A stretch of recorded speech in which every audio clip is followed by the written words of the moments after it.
Queridos, nós tivemos semana passada o Caio Saeg. Ele trabalhou muito sobre uma saúde emocional. E já havia um tempo que eu pensava em algumas coisas. E eu comecei a preparar uma palavra para nós. E hoje eu quero falar sobre para onde o medo tem nos levado. Eu vou falar sobre medo hoje. Na verdade, o medo vai ser o pano de fundo para eu falar de como Deus quer nos conduzir nesse processo. Mas para onde o medo tem te levado, querido? Porque, querendo ou não, o medo vem. Em algum momento o medo vem. Mas para onde ele tem conduzido? E eu quero compartilhar com vocês um texto que está lá em 2 Crônicas. Capítulo 20. 2 Crônicas, capítulo 20. Nós vamos lendo por partes, porque é um texto extenso. E aí eu não quero perder a atenção de vocês. Então nós vamos começando a ler e parando, explicando. E assim a gente vai conduzindo. Todos encontraram? Ah, querido, faça barulhinho das folhas, pelo amor de Deus, para eu entender que eu ainda estou numa igreja. Como eu amo isso, obrigado. Não, também nem tanto.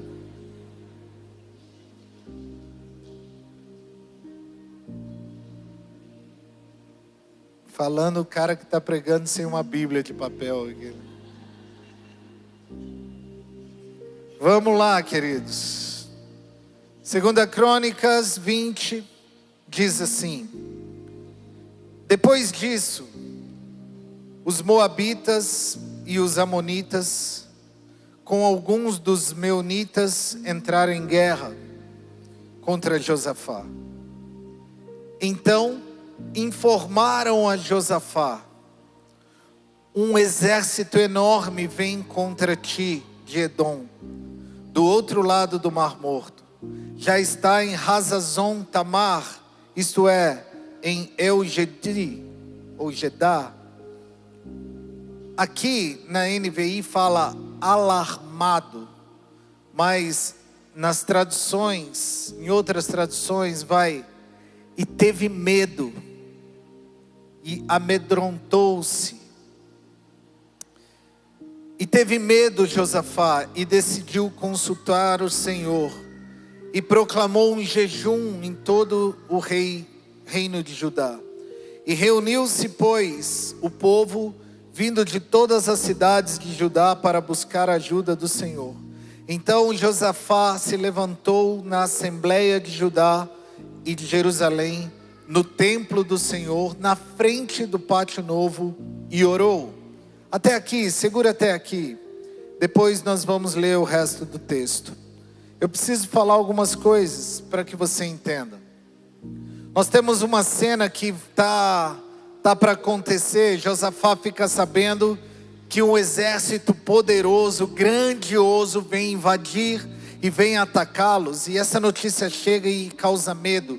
Então nós estamos no exato momento em que um homem de Deus está com medo.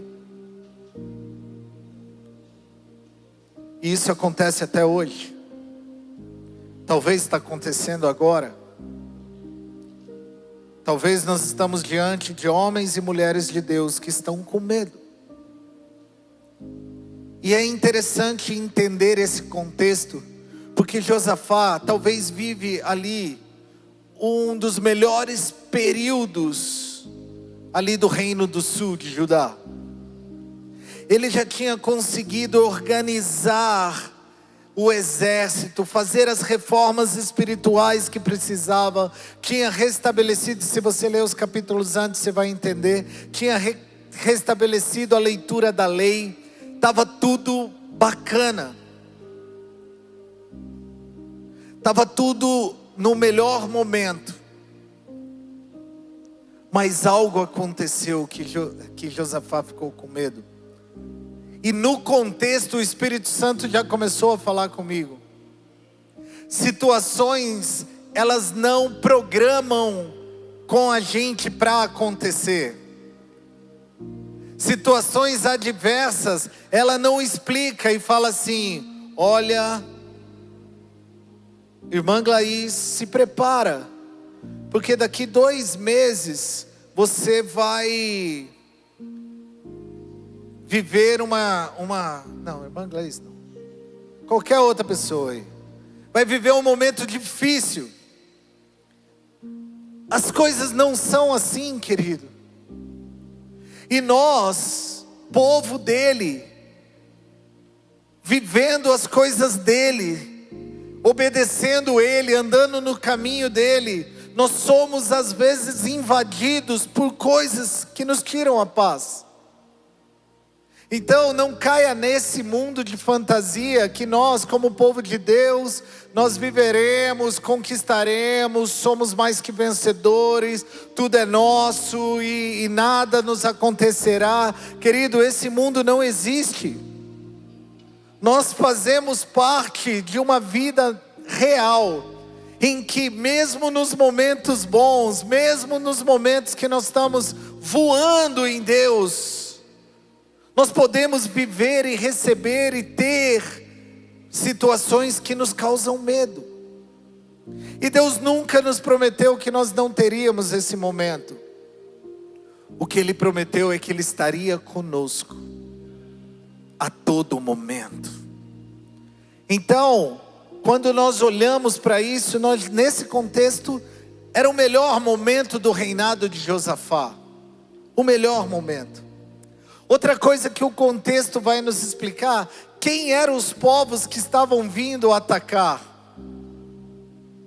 E eu comecei a estudar sobre esses povos e 3 povos chamam a atenção mais aqui, que são os moabitas, que são os amonitas. Moabe e Amon, eles são descendentes de 2 personagens bíblicos que nós conhecemos demais, que é Ló e Esaú.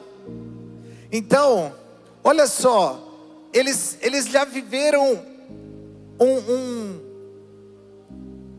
uma guerra histórica. Tanto os amonitas quanto os moabitas, eles já viviam em guerra com os reinos de Israel. Não era inesperado, e eram inimigos que vieram de um ciclo, que iniciaram próximos da linhagem de Ló, da linhagem de Esaú. E o Espírito Santo começou a falar comigo também. Às vezes as lutas que vêm para nos tirar a paz, não vêm de tão longe, não vêm de desconhecido, talvez venha de ambientes familiares, talvez venham de ambientes que você já esperava ou está próximo a você. Conflitos familiares, momentos difíceis que vocês atravessam, nós atravessamos. Esses inimigos não vinham de um reino distante. Esses inimigos não eram uma situação que ninguém imaginava, não.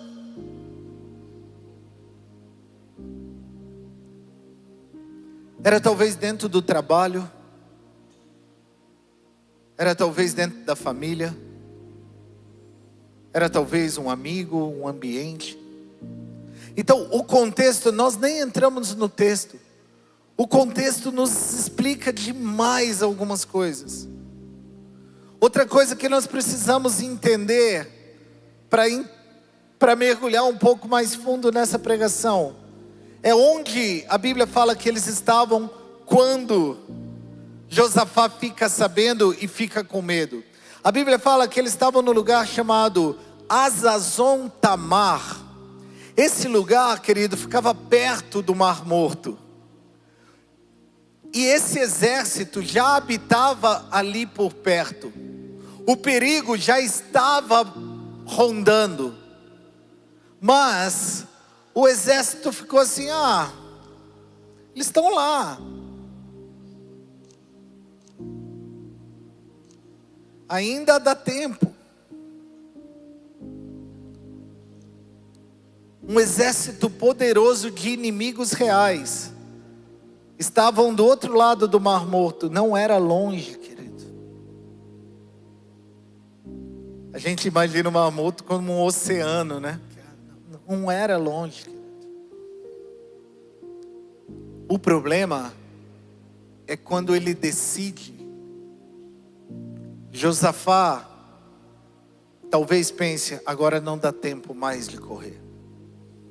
Querido, como o Espírito Santo falou comigo nesse contexto, mas muito. Mas falou com força. Às vezes nós sabemos que o inimigo está chegando perto. Mas nós falamos, não está tão perto assim.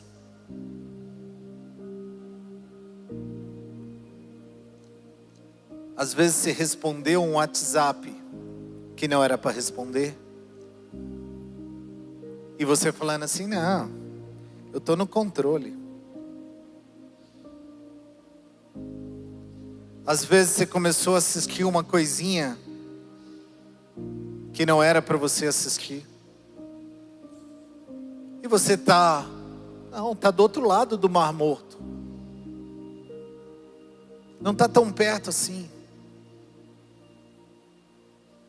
Às vezes você já não ora mais como orava antes e estabelece isso como maturidade. Não, agora eu tenho maturidade, eu oro em espírito. Todo tempo eu estou orando. O Caio falou algo poderoso sobre isso. Todo tempo eu estou em espírito de oração. Estou dirigindo, estou em espírito de oração. Vai alguém passar no carro na tua frente sem dar certo, o espírito de oração vaza. Você não vai falar, seu incircunciso de coração, raça de víbora. Você não vai falar isso, querido. Teve um dia que eu estava em Taubaté com um pastor de lá. A gente estava indo para Poema. Eu ia pregar no culto de Taubaté. E a gente estava indo de carro. E um cara passou do lado. E o pastor que estava me levando deu uma buzinada forte. Porque o cara meio que... E aí sabe aquele lance que vocês vão...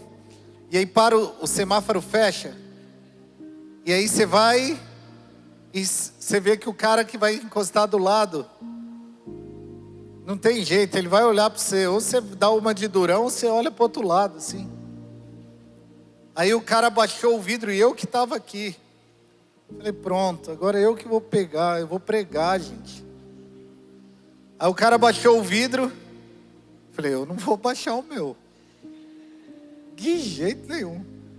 Aí o cara gritou, ô pastor, tá bravo? Aí eu já falei, você? Sou eu não, tô tranquilo aqui. Aí o pastor que estava me levando baixou do vidro. Ô irmão, era só para brincar. Já pecou 2 vezes ali. Queridos, você está entendendo? Às vezes, nós estamos deixando o inimigo chegar perto demais, achando que vai dar tempo. Mas de repente alguém fala assim para ele, ei Josafá, os caras estão vindo. E ele fala, agora não dá tempo mais de correr. Para de brincar com o pecado, querido. Para de deixar o pecado ficar rondando a tua casa, o teu casamento. Para de deixar o pecado ficar rondando com a tua vida de santidade, a tua vida de oração, a tua vida de devoção. Ei, para de brincar com o pecado, pelo amor de Deus. Ele não brinca com você, uma hora ele vai te atacar. E você não vai conseguir correr, porque ele está muito perto. Estão felizes ainda, queridos?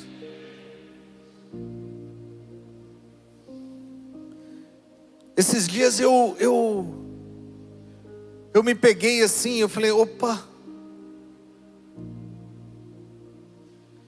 Ia ter alguma coisa que era para...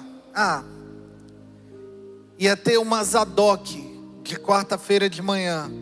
E é o nosso momento com os pastores, é só com os pastores.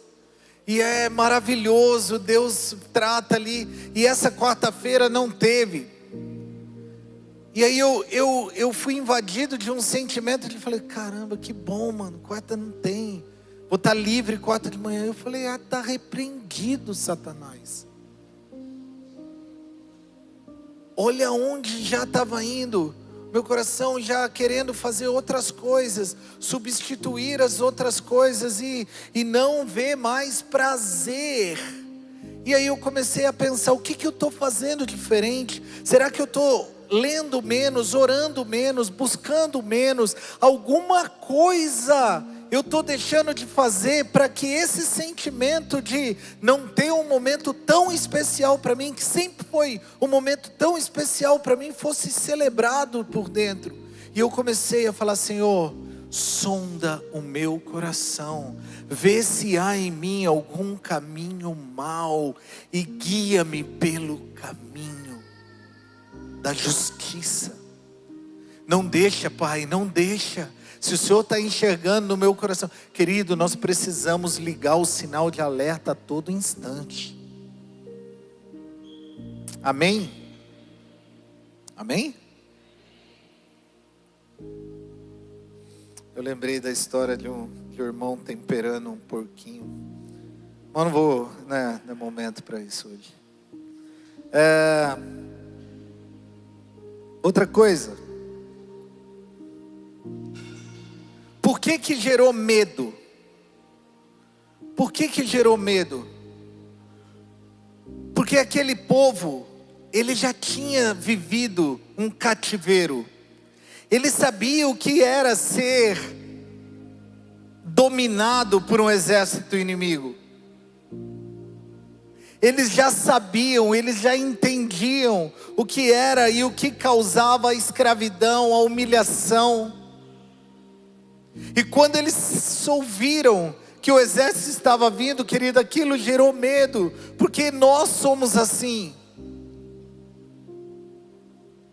Situações que nos remete à nossa vida de dor, de humilhação, a nossa vida de distanciamento, a nossa vida de escravidão, isso nos apavora. E talvez você está vivendo uma situação assim hoje.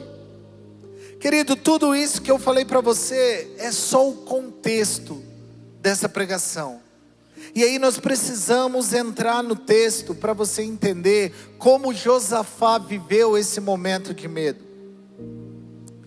E a Bíblia começa dizendo, então, no versículo 2, então informaram Josafá, um exército enorme está vindo contra você. Sabe uma verdade do medo que nós precisamos entender? O medo normalmente, ele entra em nós pelos ouvidos. Antes da guerra chegar, a notícia chegou. Ele teve medo sem ver o inimigo. Ele teve medo pela informação que recebeu.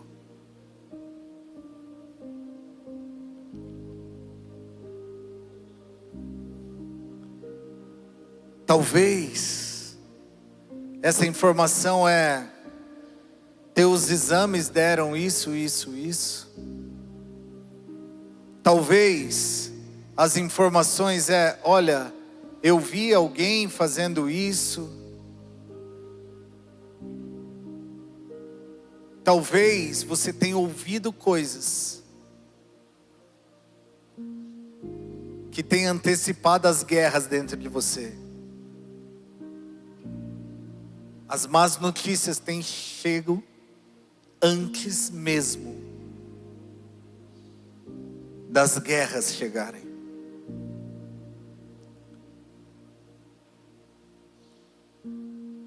Uma das armadilhas de Satanás é fazer com que você imagine tudo aquilo que pode acontecer e sofrer e ter medo antes daquilo chegar de verdade. Querido, isso é muito forte Presta atenção nisso, isso é muito forte.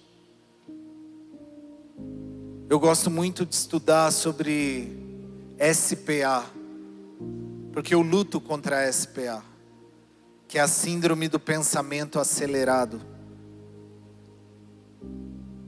Querido, eu já vou sofrendo lá na frente, só de imaginar as coisas que podem acontecer, as coisas que podem me ferir. Você vê alguém conversando e fala, eles estão falando de mim, aqui ó, estão falando de mim, e você já sabe o que eles estão falando de você. E você vai no teu trabalho, querido, é uma sensação terrível.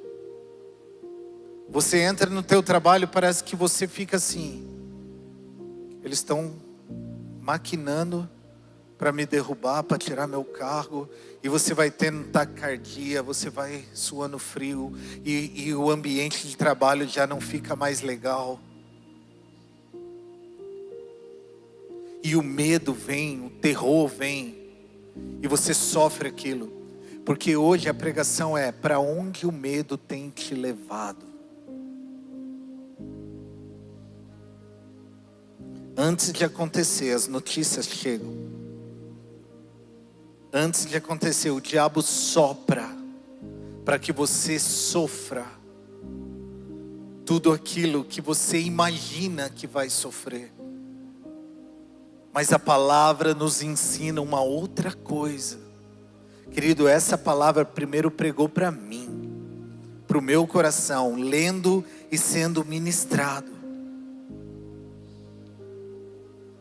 Há momentos que o medo não nasce do que nós estamos vendo, mas do que nós estamos imaginando. Mas e quando o medo vem? E o problema não é o medo em si, é para onde ele está nos empurrando. E no caso de Josafá, empurrou para mais perto de Deus. E nós precisamos utilizar dessa palavra para começarmos a viver essa realidade. O medo não pode nos paralisar, o medo não pode nos sufocar, o medo não pode nos fazer sofrer demais, o medo não pode acabar com o nosso casamento, o medo não pode acabar com os nossos sonhos, querido. O medo precisa nos empurrar para mais perto de Deus, e isso é possível. Isso é possível. Olha o que a Bíblia diz. Então, quando Josafá ouve a má notícia e começa a sofrer o medo, a Bíblia diz, então, portanto, Josafá teve medo e se pôs a buscar ao Senhor e apregoou um jejum em todo Judá. É interessante que o texto faz questão de não esconder o medo de Josafá. A Bíblia nunca é desonesta, querido. A Bíblia sempre é honesta. Ele teve medo, nós teremos medo, querido. Só que para onde te empurra o medo? Para um quarto escuro, solitário, para uma vida de quebra de relacionamento, para uma vida de ansiedade, para onde está te empurrando o medo? E olha que interessante, querido, eu li uma frase esses dias, que foi um dos causadores de eu acelerar essa pregação. Eu li uma frase que bateu demais em mim. A frase diz assim: o mesmo fogo que endurece o barro, purifica o ouro. Presta atenção nisso. O mesmo fogo que endurece o barro, ele purifica o ouro. O medo, ele pode te paralisar. O medo, ele pode te causar ansiedade. O medo pode te adormecer, fazer você quebrar relacionamentos, mas esse mesmo medo pode te levar para mais perto de Deus, pode te levar para conhecer uma face de Deus que ainda você não conhecia, se apegar, dar uma virada de chave na tua vida e de realidade, querido. O fogo que endurece o barro, ele purifica o ouro. Para onde esse medo vai te levar? E é interessante que Davi, ele fala algo no Salmo 56, verso 3, quando ele fala: quando eu estiver com medo, confiarei em ti, em Deus, cuja palavra eu louvo, em Deus eu confio e não temerei, que poderá fazer-me um simples mortal. Mas o que eu quero trazer daqui?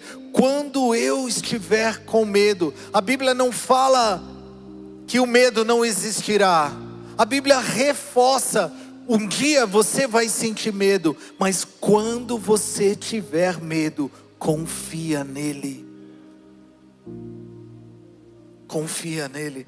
E aí você pode falar para mim assim: ah, pastor, mas falar é fácil. E como eu faço? Não sei. Mas a Bíblia sabe. Vamos continuar. Eu gosto da realidade de Davi. Davi nunca fala: você não vai sentir medo. Mas ele diz: quando ele vier.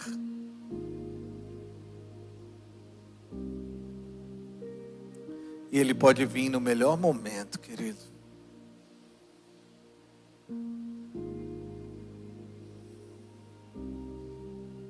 Ele pode vir no momento que você fala assim: agora que está tudo bem, agora que eu estou lendo, agora que eu comecei no emprego novo, agora que a minha família veio para perto de mim, agora tem vários agora.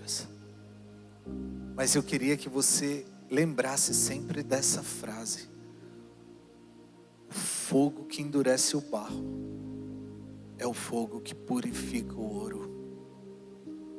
Para onde o medo tem te empurrado?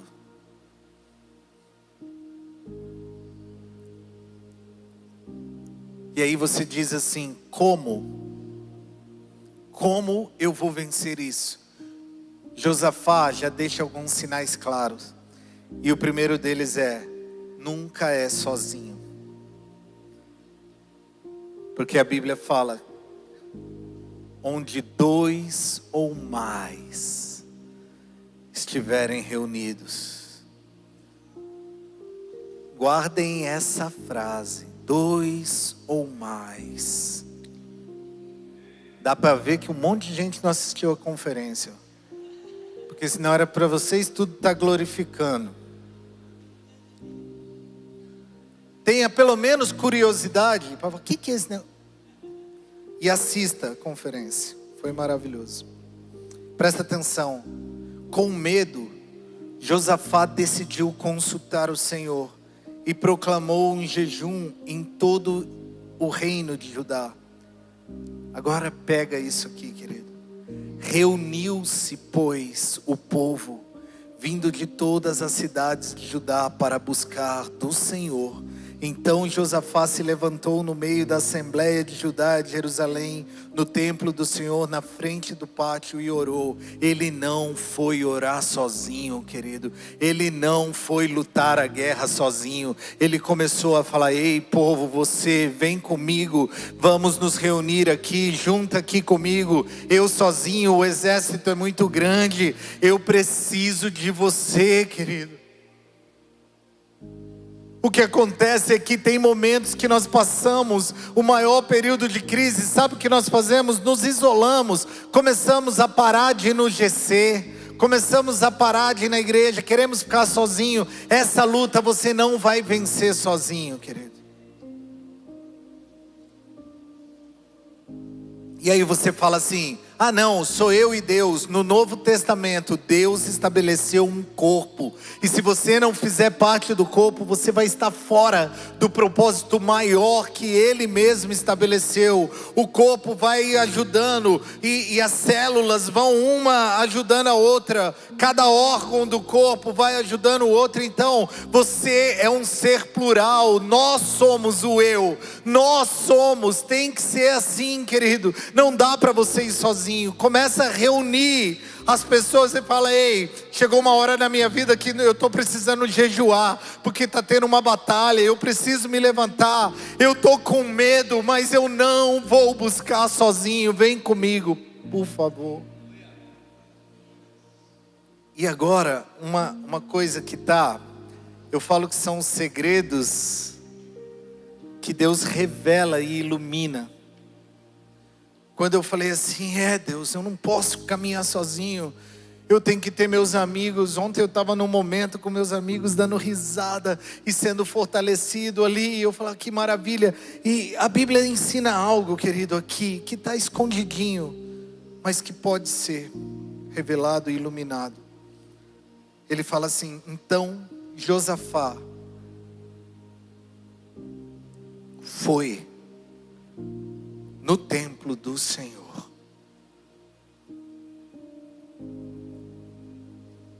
Ele sabia onde estavam os que se reuniriam com ele.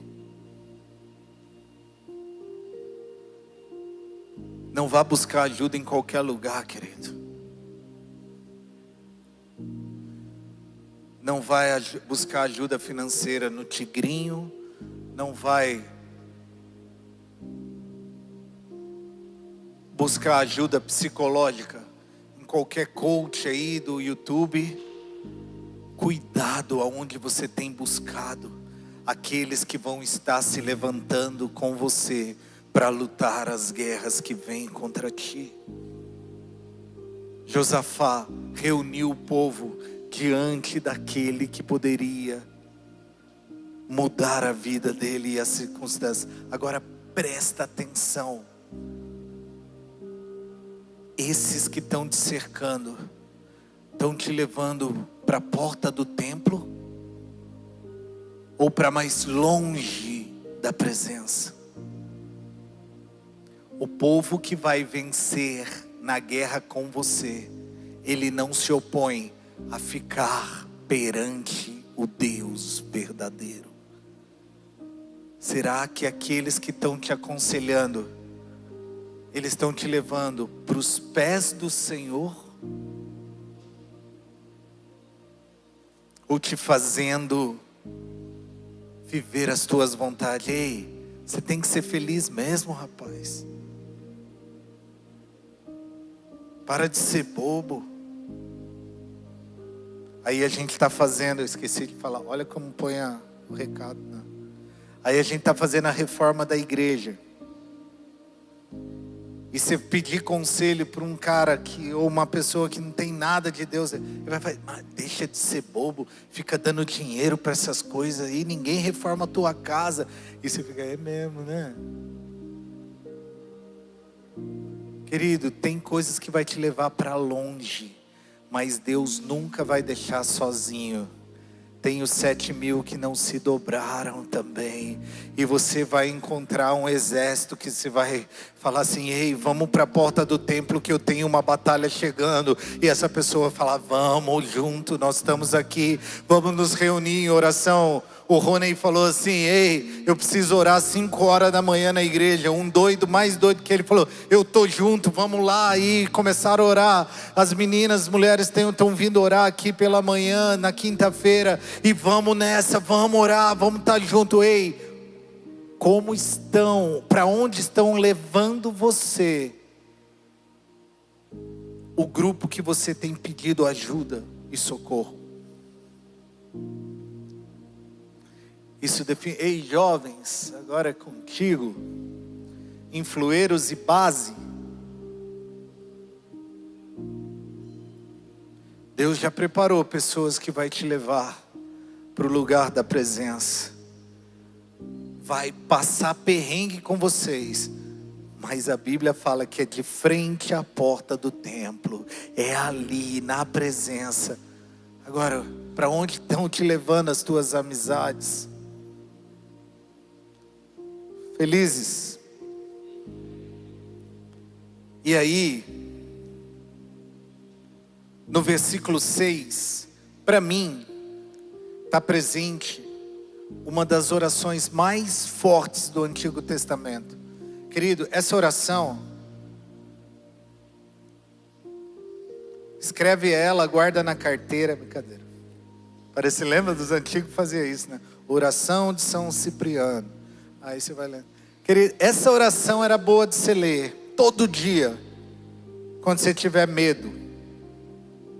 Olha o que o cara fala para Deus. Meu Deus, Josafá, foi incrível. Ele diz assim: Senhor, Deus dos nossos antepassados, não é tu o Deus que está no céu? Essa é a oração de um homem com medo, querido. Tu governas sobre todos os reinos do mundo, força e poder estão em tuas mãos, e ninguém pode opor-se a ti. Não és tu o nosso Deus, que expulsasse os habitantes dessa terra perante Israel, teu povo, e a deste para sempre aos descendentes de teu amigo Abraão.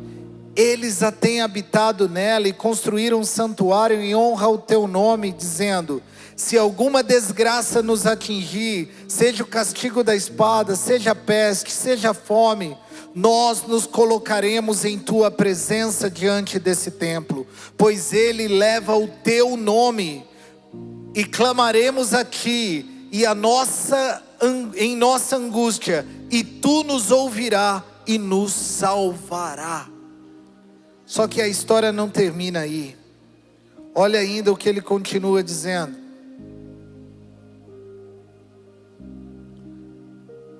Mas agora, aí estão os amonitas, os moabitas e os habitantes dos montes de Seir, cujos territórios não permitistes que Israel invadisse quando vinha do Egito. Por isso os israelitas se desviaram deles e não os destruíram. Agora vem a chave de tudo. Vê agora como estão nos retribuindo, ao virem expulsar-nos da terra que nos deste por herança. A tua família é tua herança, querido. A tua vida com Deus é a tua herança. Os teus filhos são tua herança. O teu casamento é a tua herança. A tua saúde é a tua herança. As tuas finanças é a tua herança, querido. Ó nosso Deus, não irás tu julgá-lo? Pois não temos força para enfrentar esse exército imenso que está nos atacando. Agora é a hora. Não sabemos mais o que fazer, mas os nossos olhos se voltam para ti. Querido, um homem com medo faz essa oração. E eu falei: Deus, essa oração não está aqui à toa, Pai. O que o Senhor quer nos ensinar com isso? Querido, essa oração dava uma pregação. Só essa oração dava uma pregação. Talvez uma série. Mas tem coisas muito poderosas, verdades muito poderosas de um homem com medo. Não é um homem fortão. Não é um homem sem lutas. É um homem com um exército temeroso vindo atacar. É um homem diante de más notícias. É um homem diante de cenários terríveis. E ele se levanta diante de Deus e diante de um povo e começa a fazer essa oração, e nós vamos conversar um pouquinho. Ele começa dizendo: Senhor, Deus dos nossos antepassados, não és tu o Deus que está no céu? Agora, tu governas sobre todos os reinos do mundo. Força e poder estão em tuas mãos. Ninguém pode opor-se a ti. O que vai nos fazer vencer o medo é o entendimento de quem Deus é, antes mesmo dos teus problemas aparecerem. Você, querido, está diante de um Deus que governa todos os reinos do mundo. Você está diante de um Deus que é a força e o poder estão nele.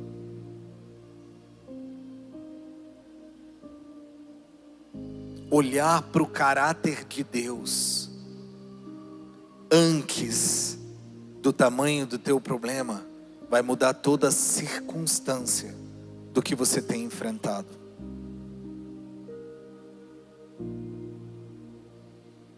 Vamos lá, você já não está sozinho. Você já está com um exército que Deus te levantou do teu lado. E você começa a olhar para a grandeza de Deus. E o inimigo que está vindo é o mesmo Golias que Davi enfrentou, que causou medo nos irmãos dele, que causou medo num exército inteiro, mas que encontrou um pequenino que olhou para o Deus dele antes de olhar para Golias. Ei, começa a vencer as tuas emoções, começa a vencer os teus pensamentos, e fala: ué, por que está abatida a minha alma?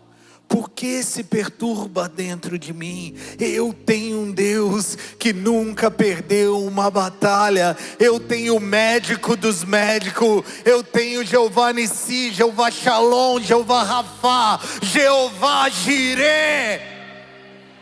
É esse o meu Deus. Ei, alma, volta aqui. Eu quero que você se intronize com esse Deus que governa todos os reinos. Não há nada impossível para Ele. Ah, mas e se não acontecer? Querido, é outro caso. Primeiro caso, você tem que olhar para o controle dEle. O quão grande. Nós cantamos: quão grande é o meu Deus, poderoso Deus. E aí, quando vem as má notícias, você tem mais medo das má notícias do que a confiança nesse Deus que você falou que Ele é todo poderoso, que Ele governa sobre céus e terra.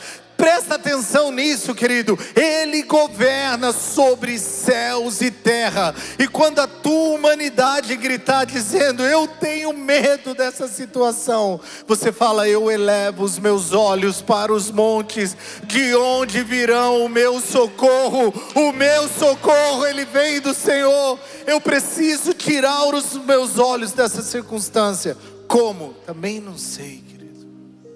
Mas você tem que fazer isso. Isso eu sei.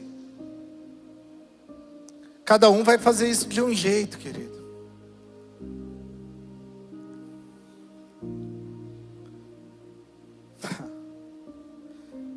Primeira coisa da oração: saber quem é o Deus que ele está orando. Segunda coisa dessa oração é entender o que Deus diz a respeito dele, das promessas, dos desafios e da proteção. Você precisa saber o que Deus pensa a respeito de tudo isso. Josafá fala assim: não és tu, nosso Deus, que expulsastes os habitantes dessa terra perante Israel, teu povo?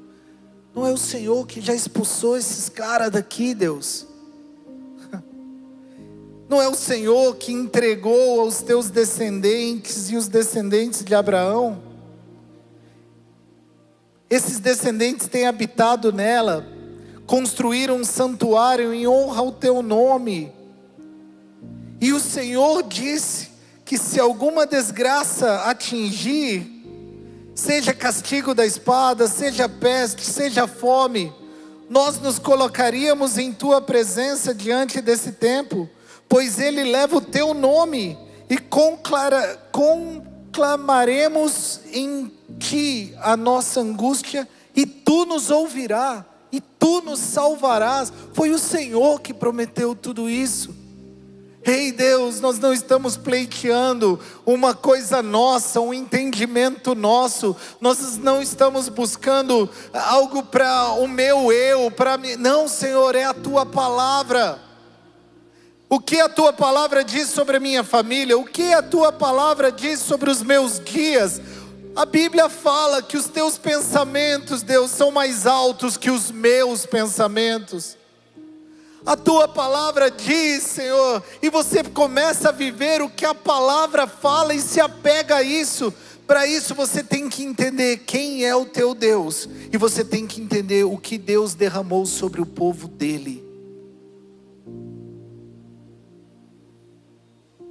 Porque senão o medo vai dominar você.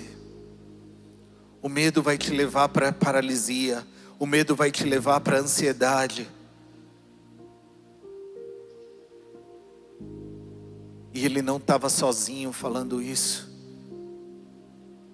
Às vezes a gente cria uns chavões que de tanto chavão que virou, quando é para ser utilizado de verdade, não tem o efeito. Mas uma igreja de verdade é onde ninguém solta a mão de ninguém. Tem gente que escuta essa frase dá até arrepio, né? Porque viveu com a turma soltando a mão. Mas eu estou te falando, querido, ainda há os que não se dobraram. Você não está sozinho, você não está sozinho. Então volta para o GC, querido, volta para o convívio, volta para a comunhão. Você precisa de alguém, porque você vai estar junto, munindo forças para dizer: ei Senhor, eu não estava mais olhando para Ti, meus olhos estavam para os problemas, mas agora meus amigos, a minha família espiritual começou a me ajudar, e os meus olhos começaram a se elevar, e eu vi quão poderoso Tu és. Como o Senhor não perde o governo de nada. E Deus, eu lembro as promessas que fizestes à minha vida. Não foram homens que as fez, foi o Senhor, Deus. Então eu quero viver todas elas. O que a Bíblia fala sobre quem eu sou, assim eu serei. O que a Bíblia fala sobre a minha família, é nisso que eu conduzirei. A oração de Josafá era uma oração pautada no entendimento, não na emoção. Amém, queridos? Podemos seguir? E aí ele vai falar dos inimigos, e no versículo 12 para mim está um selo.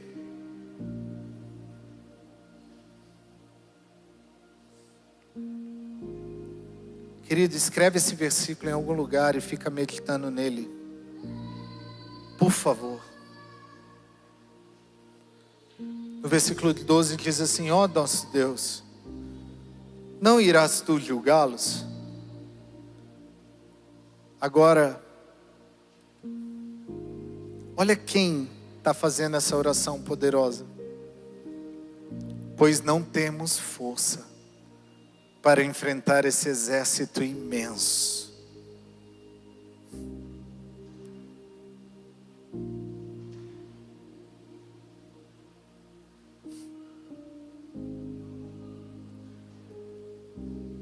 E nós não sabemos o que fazer.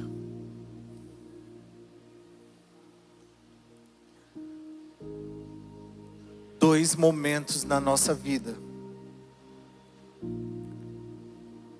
que são os alicerces do medo, que vai te impulsionar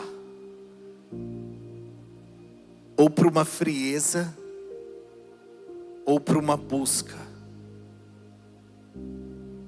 E esses dois pilares é: não tenho forças e não sei o que fazer.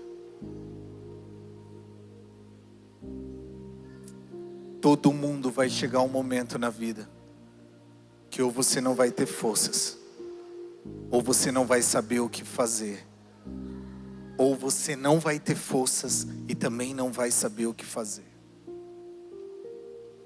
Quando eu não tenho forças e não sei mais o que fazer, ou eu vou para a bebida, para as drogas, para a prostituição, para a pornografia, para o agiotismo, para os jogos ilegais, para a fofoca, para a depressão, amargura, dor.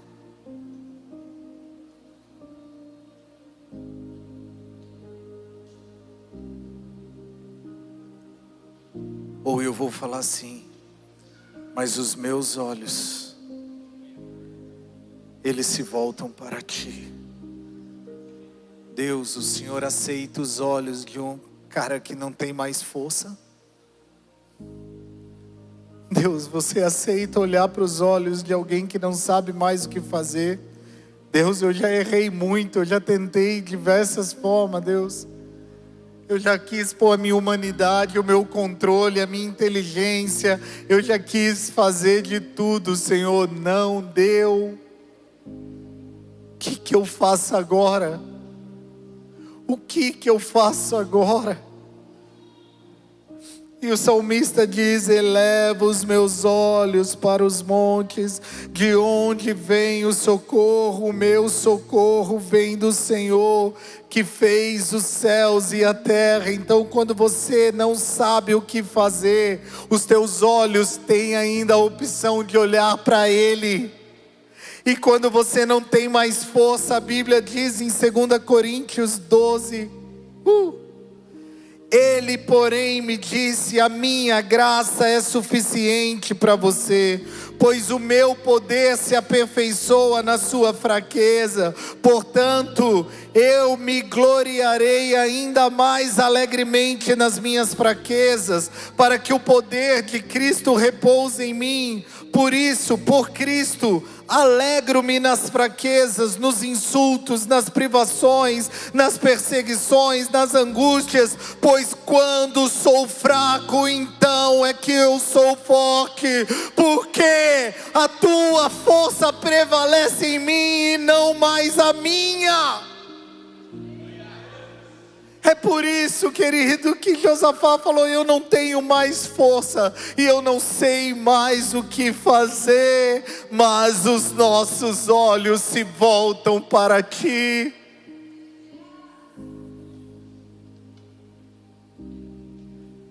Igreja não é o lugar dos portões, querido.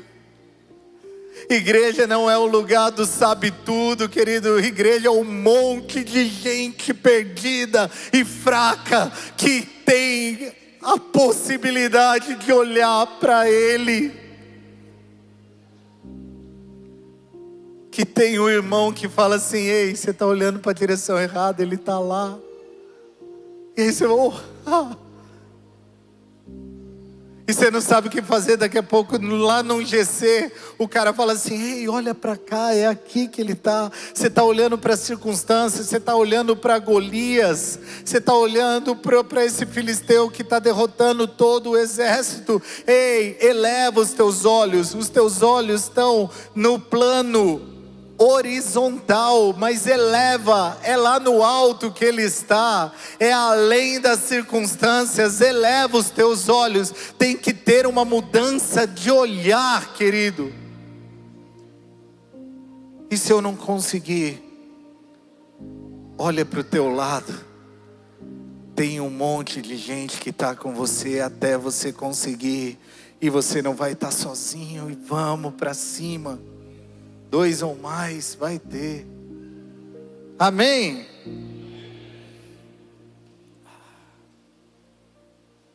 Olha o que diz o versículo 14. Até quando nós temos que estar lá orando e clamando? Até quando? Então o Espírito do Senhor veio sobre... Põe no 13, no 13. Isso aqui, ó.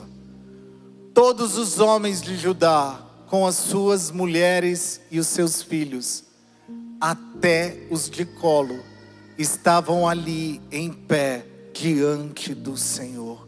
Queridos, Josafá orando, e todos, homens, mulheres e crianças, de pé diante do Senhor, esperando a próxima estação, esperando a direção que vem de Deus. E Josafá estava ali falando, e os homens de pé, esperando, plantados, não indo a lugar nenhum, até que Deus falasse. Agora deixa eu derramar uma porção profética. Não dê passos até que Deus fale para você dar. E tem um outro entendimentozinho aqui profético também. O que Deus quer falar é para você, para o teu marido, para o teu filho, para a tua família. Fica com a tua família até Deus te direcionar, filho. E a tua família vai estar de pé com você. Ah, mas eu não tenho família. Deus te deu uma família espiritual.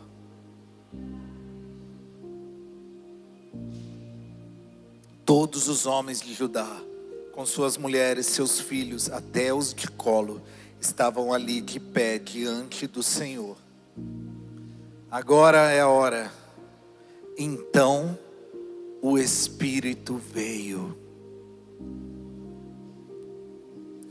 O Lê fala uma frase: demora muito para o de repente de Deus. Querido, você tem um Deus que não falha.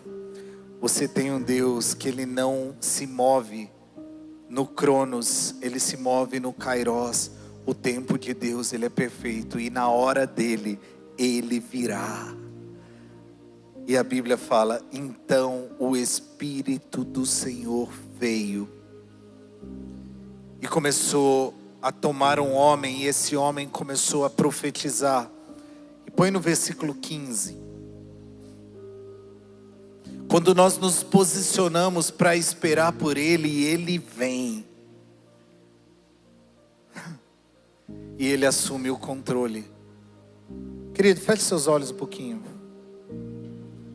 E agora, de verdade, querido, eu não sei qual é o teu entendimento, mas eu quero profetizar algo sobre a tua vida. Eu não acabei a pregação não, eu só vou profetizar algo. E eu queria que nada roubasse a tua atenção.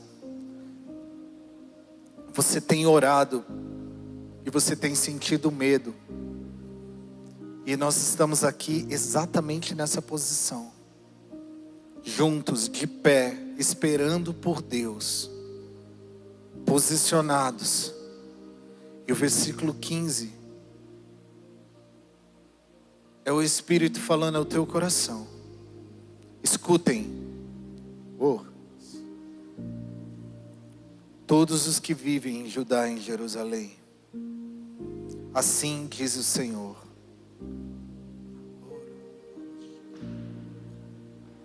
Não tenham medo.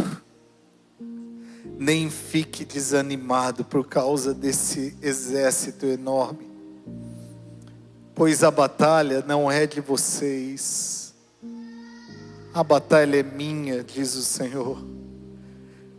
Não tenham medo, não fiquem desanimados por causa dessa circunstância, pois a batalha não é mais sua, a batalha é minha. Hoje eu quero assumir o controle dessa situação. Perde para mim, igreja, perde para mim, entrega o controle nas minhas mãos. Sou eu que vou lutar essas guerras, sou eu, essa batalha não é mais de vocês. Até aqui você tentou, agora você está diante de mim.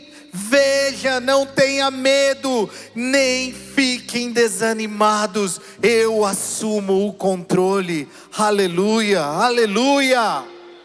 Uou. Amém, queridos. Hoje eu estou hard pentecostal.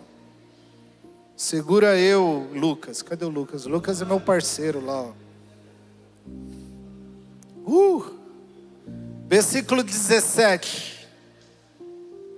Então a batalha não é nossa, mas a batalha é de Deus. Querido, tinha uma canção antiga, só os antigos que vão lembrar. que eu não compreendia. Eu achava que era uma música meio de preguiçoso quando eu me converti. Que falava, é teu, somente teu, todo o trabalho. E o meu trabalho é descansar em ti. Eu falei, oi, que folgado. Eu não consigo cantar isso para Deus, não. Meu trabalho, eu tenho alguma coisa, querido. Porque eu imaginava eu na rede, assim. E Deus trabalhando e fazendo tudo. Isso aí é só para... Ô, jovens, isso é para Deus. Você não pode cantar isso para tua mãe, não, viu? Teu trabalho ainda não é descansar. Teu trabalho é longo. Mas, quando a gente fala de Deus assumir o controle, querido, isso é muito sério. O entendimento do versículo 17 pode mudar. Quando Deus fala de assumir o controle, de falar, agora não é mais a tua luta, é a minha. Josafá nos ensina algo. Porque no versículo 17 diz assim, vocês não precisarão lutar nessa batalha. Porque vocês são fracos, eu que sou forte, diz o Senhor. Agora, tomem suas posições, permaneçam firmes, vejam o livramento que o Senhor lhe dará, não tenham medo, nem se desanimem. Essa é a tua responsabilidade. A primeira coisa, vocês não precisarão lutar nessa batalha, tomem suas posições. Enquanto Deus batalha, você tem que estar em posição, querido. Como se você fosse lutar. Deus não te faz descansar deitado. Ele te faz confiar em posição. Numa luta que quem vai lutar é o teu Deus. Mas você já tem que estar posicionado. Ei, no teu trabalho é Deus que vai fazer o sobrenatural, mas a posição de santidade é você que traz. A posição na tua família de um bom testemunho, a posição é, você tem que estar na posição de um homem de Deus, que vai lutar. Já viu aquela cena do cara posicionado baixinho, posicionado, daqui a pouco o cara que vai lutar com ele sai correndo. Fala aí, mano. Quando ele olha para trás, é o grandão que estava atrás dele. É assim nós, querido. Você fica posicionado como um verdadeiro homem de Deus, mas é Ele que vai lutar as tuas batalhas. Segunda coisa, permaneçam firmes. Como isso faz muito sentido.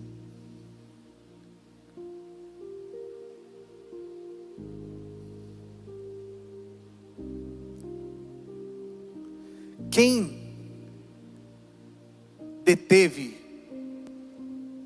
os leões na cova dos leões com Daniel? Quem manteve a temperatura do corpo diante de uma fornalha ardente? Deus, querido. Mas o que diz lá em Daniel capítulo 1, versículo 8? E decidiu firmemente não se contaminar com as iguarias do rei. Quem não se contaminou? Daniel. E a posição e a permanência firme fez com que Deus lutasse as batalhas dele. Chegou a hora de você ser mais firmes nas tuas posições. Pecado é pecado. Santidade ainda é santidade. Testemunho ainda é testemunho. Sobrenatural é com Ele. Vencer as batalhas que nós não temos forças é com Ele. Então o que nós fazemos? Tomem posição. Permaneça firme. E fica olhando para Deus, porque é Ele que vai fazer. Não tira os olhos dele, querido. Não tenham medo e nem desanimem, porque a luta é dele. No versículo 18, nós já estamos indo para a reta final.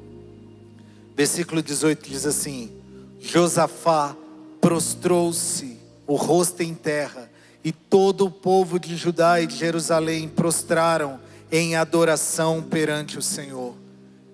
Eu já falei isso várias vezes em várias pregações. Deus já tinha dado a vitória para eles, humanamente falando? Não. Mas a adoração, ela tem que vir antes das bênçãos. A adoração é pelo entendimento de quem Deus é. À medida que Josafá olhou para Deus, se entregou e ouviu de Deus, querido, ele já começou a adorar. Mas o exército ainda estava vindo. O medo poderia ainda bater? Poderia, mas empurrou para perto de Deus. E depois que ele teve a certeza de quem era Deus, do que Deus estava falando e fazendo, a Bíblia fala que ele se prostrou e adorou, porque a verdadeira adoração vem antes das bênçãos. Começa a cultivar uma vida de gratidão e adoração antes mesmo de você tocar naquilo que Deus vai fazer, querido. Começa a gerar adoração na tua casa, no teu trabalho, nos teus negócios. Começa a gerar, mas está tudo de ponta cabeça. Mas vai desvirar, porque nós temos um Deus que opera. E se Ele está no negócio, eu vou adorá-lo por quem Ele é. Eu não vou adorá-lo para Ele fazer alguma coisa. Eu vou adorar porque já está feito no reino do Espírito. Só vai se materializar. Eu adoro por quem Ele é. E ele se prostrou e adorou. E vamos para o versículo final já. No versículo 22 em diante diz assim. Querido, tem dia na tua casa que você tem que ligar o louvor. Manda ver, querido. Canta.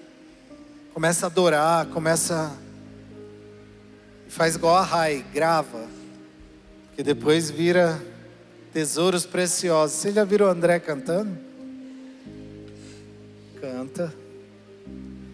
Versículo 22 diz assim: quando começaram a cantar e a entoar louvores, o Senhor preparou emboscadas contra os homens de Amon. Aleluia, Senhor.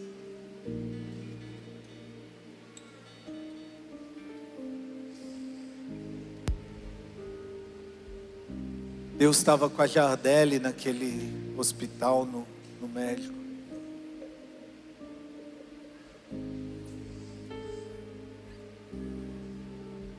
Nós estamos com a Stephanie aqui, até outros dias atrás ela estava internada.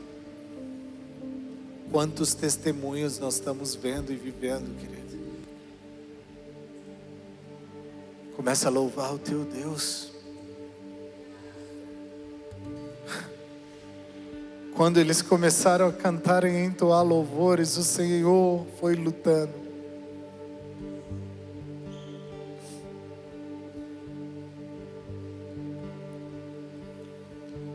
Os amonitas e os moabitas atacaram dos montes de Seir para destruí-los e aniquilá-los. Os homens... Quando os homens de Judá foram para o lugar de onde se avista o deserto e olharam para o imenso exército, viram somente cadáveres no chão, não havia escapado um. Agora presta atenção para o começo da minha pregação. O medo veio porque ele ouviu a notícia.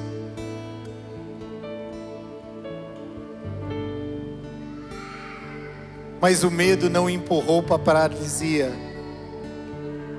O medo não empurrou para a morte. O medo empurrou para mais perto de Deus.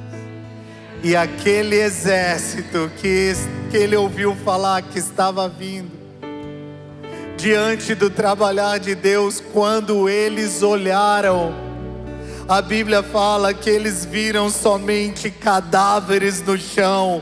Ninguém havia escapado. E as espadas dele não mataram ninguém. A justiça própria deles não feriram ninguém. Porque aquele que vive e reina, aquele que é o poderoso das batalhas, enquanto eles adoravam, o Senhor lutou aquela guerra. O Senhor lutou aquela guerra. E os olhos dos homens de Deus verão os milagres. Se coloque de pé, querido. Hey, yeah. Eu não vou chamar ninguém aqui à frente, mas eu quero que você comece a render adoração a Deus. Comece a render adoração. Ah, mas eu não estou vendo, não importa. Vai introduzindo aí o teu coração em Deus.